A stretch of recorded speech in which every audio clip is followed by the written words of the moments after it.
हम पहले बैटिंग ना करते तो साउथ अफ्रीका ने 400 का टारगेट जो है वो दे देना था। अच्छा हुआ उस शर्मिंदगी से जो है वो बच गए।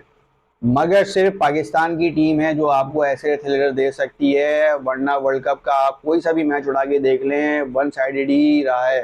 खैर, जो हुआ सो हुआ, अब आगे बढ़ते हैं। यही लड़के हैं जो आपको मैचेस जितवा के दे सकते हैं। ठीक है कि टाइम बुरा चल रहा है और टीम में खिलाफतें जो है वो बीच में आ गई हैं, लेकिन यही टीम है जो आपको जो है वो बड़े टूर्नामेंट्स में जो है वो मैचेस जो है वो जितवाती है। और ठीक है कि आपको बाबर आजम नहीं पसंद तो नहीं पसंद, लेकिन वो एक वर्ल्ड क्लास बैट्समैन है। कल का मैच हम लोग दो जगहों पे हारे हैं। एक वो जो वाइट बॉल हुई थी, वो उसका रिव्यू लेना चाहिए था कैप्टन को या फील्ड टीम को, लेकिन हम नहीं ले सके। दूसरा वो एलबीडब्ल्यू जो एम्पायर्स कॉल की वजह से जो है वो रिवर्ट हो गया था।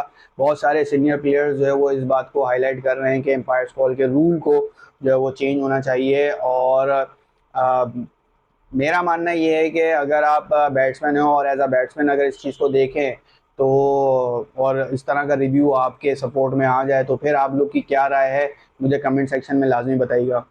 24 साल पुरानी स्ट्रीक तोड़ दी गई है और पाकिस्तान साउथ अफ्रीका से आखिरी मरतबा वर्ल्ड कप में 1999 में हारा था। और अब जाके तकरीबन कोई 24 साल बाद जो है वो 2023 के वर्ल्ड कप में हारा है।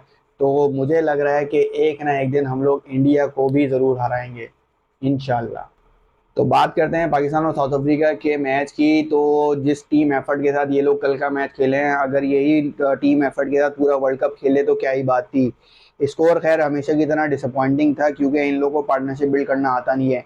इन लोग का बस यही है कि मैं किसी तरीके से आऊँ, अपना 50 पूरा करूँ और मेरा काम हो जाएगा।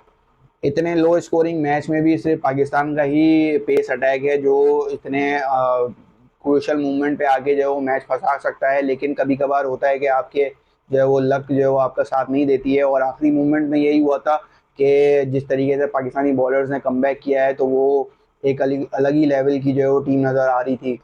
यार, कोई इस बंदे को प्रोटीन के डब्बे ला के दे। इस बंदे ने जो है वो छक्के वक्के तो मारने नहीं है, बस मुंह से बकवासें करवा लो इससे, और प्रेस कॉन्फ्रेंस में आके जो है वो, और पॉडकास्ट में आके जो है वो बस अपने रोने गाने जो है उनके चलते रहते हैं। इनसे फील्डिंग होती नहीं है, तमाम मैचेस इन्होंने खेलने हैं, और जिस तरीके से ये विकेट थ्रो करके जाते हैं तो वो एक अलग लेवल है। सबको पता है कि टीम में क्यों हैं, किस वजह से हैं, लेकिन कोई बोलने वाला नहीं है, कोई कुछ करने वाला नहीं है। अब लोगों की डिमांड पे क्या करें। सिलेक्शन कमेटी ही जब अपनी हो तो फिर लोग क्या कर सकते हैं। हमेशा की तरह डिसअपॉइंटिंग टारगेट। पहली इनिंग्स देखते हुए अंदाज़ा हो रहा था कि इन लोगों का मूड नहीं है आज फिर। लेकिन जिस हिसाब से सेकेंड इनिंग में इन लोगों ने कमबैक किया है और फास्ट बॉलिंग ने जो है वो आप लोग की इज्जत बचाई है, तो वो एक काबिले क्या कहते हैं उसको, इज्जत वाली बात है कि आपकी इज्जत बच गई और कुछ नहीं हुआ बस इसके मैच में। ओपनिंग स्टैंड खैर हमेशा की तरह डिसअपॉइंटिंग रहा, लेकिन मुझे एक बात ये समझ में नहीं आ रही कि ये कैसा वर्ल्ड नंबर वन बैट्समैन है जिसको फ्री हिट्स यूटिलाइज करना नहीं आती। मतलब आपको दो दो फ्री हिट्स मिली हैं और आप जो है वो अपनी ड्राइवें जो है वो दिखा रहे हो लोगों को। यार, स्टेडियम से बाहर फेंको बॉल्स को, लेकिन आप जो है वो अपने बस सिग्नेचर शॉट्स को जो है वो दिखा रहे हो। बाबर आजम और रिजवान के दरमियान 48 रन की पार्टनरशिप बिल्ड हुई है, और इस पार्टनरशिप में जितनी बॉल ज़ाया हुई हैं अगर वो यूटिलाइज हो जाती तो कम से कम नहीं तो 70-80 रन ऐड हो जाते। 9 ओवर्स में 48 रन बनाना, मतलब यार कम ऑन। किस तरीके से आप लोग बैटिंग करते हो, क्या सोच के बैटिंग करते हो, इसका लोगों को कोई आइडिया नहीं है। क्योंकि स्कोर कार्ड जो है वो चल रहा होता है, स्क्रीन पे सब कुछ नज़र आ रहा होता है, लेकिन आप लोग बस अपनी बैटिंग में जो वो लगे पड़े हो कि बस मैं किसी तरीके 50 या 100 कर लूँ। लेकिन इस चीज़ को आप जो है वो निगलेक्ट नहीं कर सकते कि आप जितनी बॉलें ज़ाया करते हो उतनी बॉल्स पे जो है वो आपके आने वाले बैट्समैन पे जो है वो बहुत ज़्यादा प्रेशर जो है वो बिल्ड होता है। और जिस वजह से जो है वो हमारी बैटिंग लाइनअप जो है वो कोलैप्स कर जाती है। इसमें कोई शक नहीं है कि बाबर आजम दुनिया का कमाल तरीन बैट्समैन है, लेकिन बाबर आजम को बाबर आजम बनाने में सीनियर प्लेयर्स का बहुत बड़ा हाथ है। क्योंकि जब बाबर आजम अपना कैरियर बिल्ड कर रहा था तो उस वक्त बैटिंग लाइनअप में मोहम्मद हफीज़ और शोएब मलिक जैसे प्लेयर्स मौजूद थे, तो बाबर आजम पे हमारी बैटिंग लाइनअप डिपेंड नहीं करती थी। लेकिन आज के दिनों में आप मुझे बता दें कोई ऐसा दूसरा बैट्समैन जिसको देखकर आपको लगे कि यार ये बंदा अगर पिच पे खड़ा है तो ये स्कोर कर लेगा। मेरे हिसाब से तो कोई नहीं है। हाँ ठीक है, सऊद शकील और अब्दुल्ला शफी जो आए हैं और एक प्रोमिनेंट जो है वो बैटिंग लाइनअप हो गई है, लेकिन जिस हिसाब से बैटिंग लाइनअप कोलैप्स होती है और प्रेशर जो है वो बैट्समैन पे आता है, तो मेरे हिसाब से मुझे नहीं लगता कि बाबर आजम के अलावा इस वक्त कोई हमारी बैटिंग लाइनअप को सपोर्ट कर रहा है। इफ्तिखार अहमद का नाम मत लीजिएगा, क्योंकि ये आदमी इतना इररिस्पॉन्सिबल बैट्समैन है कि आपको बॉलर्स का हाथ ही रीड करना नहीं आता कि आपने एक बॉल पहले छक्का मारा है तो दूसरी बॉल पे भी आप जो है वो सिक्स ही हिट करोगे।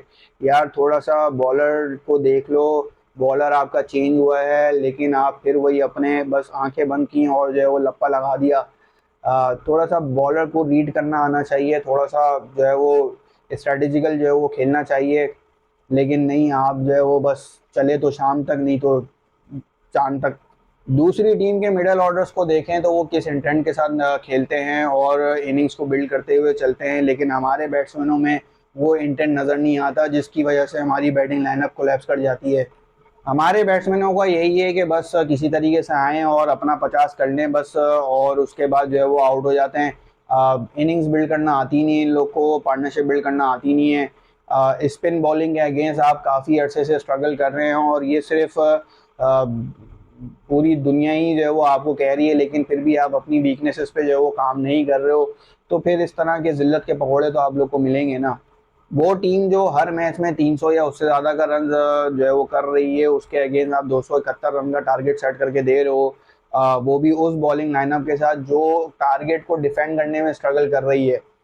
बॉलिंग कहाँ हो रही है और आपने फील्ड कहाँ सेट करी हुई है। अब लास्ट बॉल को ही अगर देख लें आप, जिस बॉल पे चौका पड़ा था, कि तमाम प्लेयर्स जो है आपने लेग साइड के सर्कल के अंदर लिए हुए थे और आप एक शॉर्ट बॉल जो है वो कर रहे हो, तो फिर तो चौका तो पड़ना है ना आप लोग। वैसे जो भी इज्जत थी वो कल फास्ट बॉलर की वजह से बच गई, लेकिन जिस हिसाब से हमारे स्पिनर्स बिटे हैं तो उसमें कोई दो राय नहीं है कि मैच का जो पांसा था वो स्पिन बॉलर्स की वजह से जो है वो हमारे हाथ से निकल गया। शादाब खान इंजरी की वजह से जो है वो बॉलिंग नहीं करा सके थे, और उसामा मीर 8 ओवर में 45 रन, इफ्तिखार अहमद 3 ओवर में 23 रन, और उसके बाद मोहम्मद नवाज 6 ओवर में 40 रन। तो मतलब प्रेशर तो फिर बिल्ड होगा ना, और फिर फील्डिंग ही आपकी, चले ठीक है थोड़ी बहुत जो है वो बेहतर थी कल के मैच में, लेकिन फिर भी एक क्वेश्चनेबल है कि आपकी फील्ड और आपकी बॉलिंग जो है वो सिंक नहीं कर रही है। कैप्टनसी तो खैर कल के मैच में भी लैग कर रही थी, क्योंकि बॉलर्स अपनी मर्जी से बॉलिंग करा रहे हैं और जिस हिसाब से जो है वो फील्डिंग सेट हुई उस हिसाब से बॉलिंग नहीं हो रही है।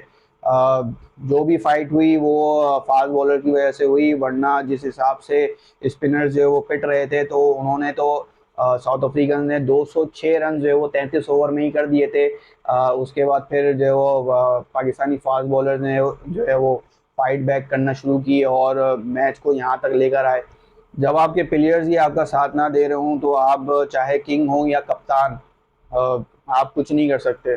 खैर इतना तो मालूम था कि पाकिस्तान मैच नहीं जीत सकेगा, लेकिन जितना भी मैच हुआ और जो थ्रिलर देखने को मिला वो काबिल तारीफ़ है, और इस पे कोई दो राय नहीं है कि पाकिस्तान एक बिल्कुल ही अनप्रेडिक्टेबल टीम है। खैर बुरा टाइम चलता रहता है और बस अपनी टीम को सपोर्ट करने की ज़रूरत है, और क्या कर सकते हैं हम लोग।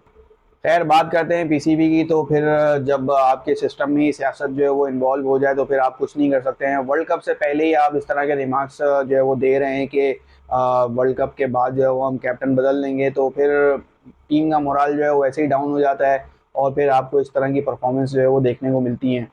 फॉर्मर प्लेयर्स की तरफ से भी कोई बैकिंग और कोई सपोर्ट नज़र नहीं आ रहा है। जैसे इन तमाम प्लेयर्स ने जो है वो बहुत सारे जो है वो टूर्नामेंट्स पाकिस्तान को जितवा के दिए हैं।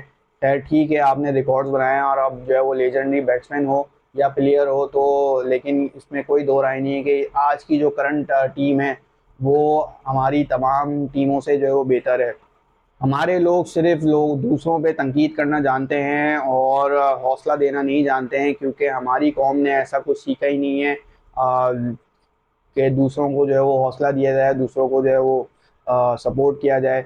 बहैसियत कौम जो है वो हम वैसे ही मर चुके हैं। कायद-ए-आज़म ट्रॉफी की बात करते हैं तो कप्तान हमारे फिर से सुरखरू हो गए हैं। एक बॉन्ड लीडर और एक बॉन्ड कैप्टन को जो है वो आपने सियासत की नज़र कर दिया है। क्या कर सकते हैं कि खैर सुनने में आया है कि ज़का अशरफ साहब जो है वो सरफराज अहमद से मिले हैं। अब इस मीटिंग की वजह क्या है तो वो तो आने वाले वक्त में ही पता चल जाएगा। डोमेस्टिक क्रिकेट देखकर मुझे अंदाज़ा हुआ कि वर्ल्ड कप स्क्वाड में बहुत बड़े-बड़े जो है वो बंड मारे गए थे। मीर हमज़ा और शाहनवाज़ धानी को सेलेक्ट क्यों नहीं किया गया, ये बहुत बड़ा क्वेश्चन मार्क है, लेकिन कोई पूछने वाला नहीं है और कोई पूछ भी नहीं सकता। मज़े की बात ये है कि मैंने अभी तक किसी सीनियर प्लेयर से या किसी भी प्रोग्राम में जो है वो कायद-ए-आज़म ट्रॉफ़ी के बारे में सुनते हुए किसी को सुना नहीं है। खैर अगर इस तरह की कोई आवाज़ आई है तो फिर मुझे कमेंट सेक्शन में लाज़मी बताइएगा।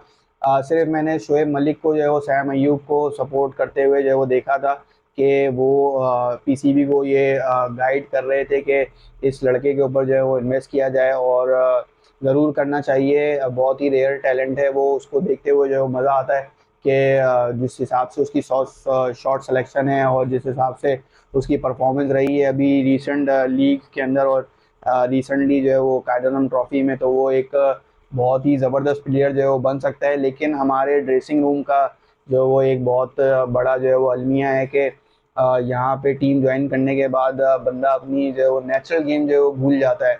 तो इस चीज़ को जो है वो देखना चाहिए और अभी रिसेंटली बहुत सारे सीनियर प्लेयर्स को ये सुनते हुए पाया गया था कि लोग जो है वो अपनी नेचुरल गेम छोड़ देते हैं। ऑब्वियसली नेचुरल गेम तो छोड़ेंगे ही तो क्योंकि आपको ऊपर से ही ऑर्डर्स जो है वो इस तरह के मिल रहे होते हैं। खैर ये सब तो चलता रहता है पाकिस्तान क्रिकेट बोर्ड में और ये सबको पता है। आज की वीडियो में इतना ही। दुआओं में याद रखिएगा और अपना बहुत सारा ख्याल रखिएगा। मिलते हैं अगली वीडियो में। Thank you.